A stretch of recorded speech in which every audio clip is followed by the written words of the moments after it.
இப்பொழுது கும்பராசியை பார்ப்போம். அவர்களுக்கு சனி பகவான் அவர்களுக்கு 9ல் சென்று அமர்கின்றார். அது மட்டுமல்லாமல் அந்த சனி பகவான் அவருக்கு 3ஆம் இடத்தையும், கும்பராசிக்கு 3ஆம் இடத்தையும், 6ஆம் இடத்தையும், லாபஸ்தானமான 11ஆம் இடத்தையும் பார்வை செய்கின்றார். அதே கும்பராசி ஜென்மாதிபதி தான் சனி பகவான். அந்த ஜென்மாதிபதியான சனி பகவான் பாக்கியத்தில் அமர்ந்து அவர்களுக்கு நன்கு பாக்கியத்தையும் கொடுப்பான், அவர்கள் எதிர்பாராத ஒரு யோகத்தையும் கொடுப்பான். அது மட்டுமல்லாமல் 3ஆம் ஸ்தானத்தில் சனி பகவான் பார்வை செய்வதால், அதே 3ஆம் ஸ்தானத்தில் கும்பத்திற்கு 2 கூடிய குரு இருப்பதால் அவர்கள் எழுத்துத்துறையில் புகழ் பெறுவார்கள், பேச்சு திறமையிலும் அவர்கள் வலிமையாக விரும்புவார்கள். அது மட்டுமல்லாமல் 6ஆம் இடத்தை சனி பார்வை செய்வதால் அவர்களுக்கு இருந்து வந்த பிரச்சனைகள் தீரும், வழக்குகளும் தீரும், பழைய சொத்துக்கள் கைக்கு வரக்கூடிய வாய்ப்பு நிச்சயம் உண்டு.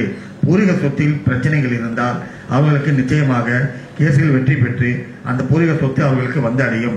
11 லாபஸ்தானத்தை குரு பார்வை செய்வதால் அவருடைய பிள்ளைகளுக்கு இது 7ஆம் இடம். அவர்களுடைய பிள்ளைகளுக்கு அயல்நாட்டுகளுக்கு செல்லக்கூடிய ஒரு வாய்ப்பு உருவாகும், அவர்களுக்கு திருமண வாய்ப்பும் வரும். அது மட்டுமல்லாமல் கும்பராசி நேயர்களுக்கு பாக்கியத்தில் சனி அமர்ந்திருப்பதால் புதிய தொழில்கள் அமைய வாய்ப்பு உண்டு. அது மட்டுமல்லாமல் அவர்களுக்கு மேல் படிப்புகள் வருவதற்கும் வாய்ப்புகள் உண்டு.